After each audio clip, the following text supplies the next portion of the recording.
Bonjour, Yoko Donneville, accompagnante des femmes du monde entier qui veulent faire de leur expatriation aux États-Unis un succès pour toute la famille.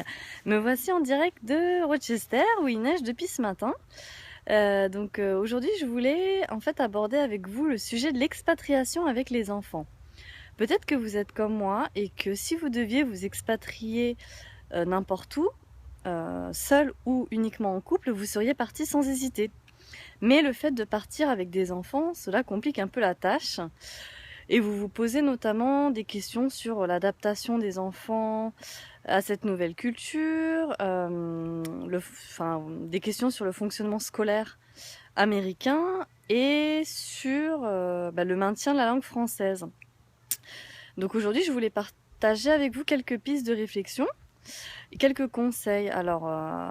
Mon premier conseil par rapport à l'adaptation des enfants, même si effectivement les enfants ont une capacité à s'adapter rapidement, il ne faut pas négliger le changement d'environnement. Hein. Pour eux aussi, c'est quelque chose. Cela peut se manifester par exemple par un manque de... Ils vont avoir un sommeil perturbé, ou ils vont moins manger, ou ils vont tout simplement pleurer en allant à l'école, hein, par exemple. C'est très important de les accompagner en douceur par rapport à ce changement et leur expliquer avec des mots simples que voilà, on a changé de maison, mais que on reste en famille, et que c'est pas facile pour toute la famille. Voilà, après mon deuxième conseil par rapport au fonctionnement scolaire, c'est qu'il faut effectivement bien comprendre que c'est un système complètement différent. La différence entre public et privé, voilà. Après, le fait que la maternelle débute à 5 ans ici et non à 3 ans, qu'avant ce n'est pas obligatoire. Après, en fonction des États, il va y avoir des écoles internationales.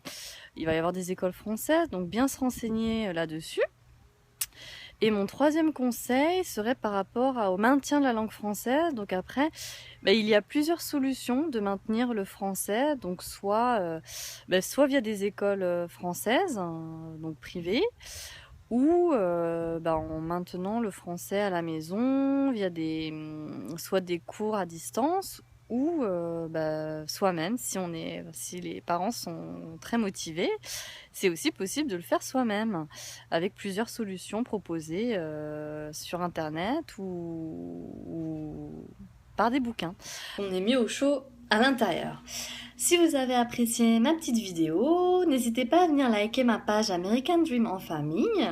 Je serai heureuse de partager avec vous chaque jour des petits conseils pour vous aider à faire de votre expatriation un succès pour vous-même et pour toute la famille. Je vous dis à très bientôt sur ma page. Have a great day!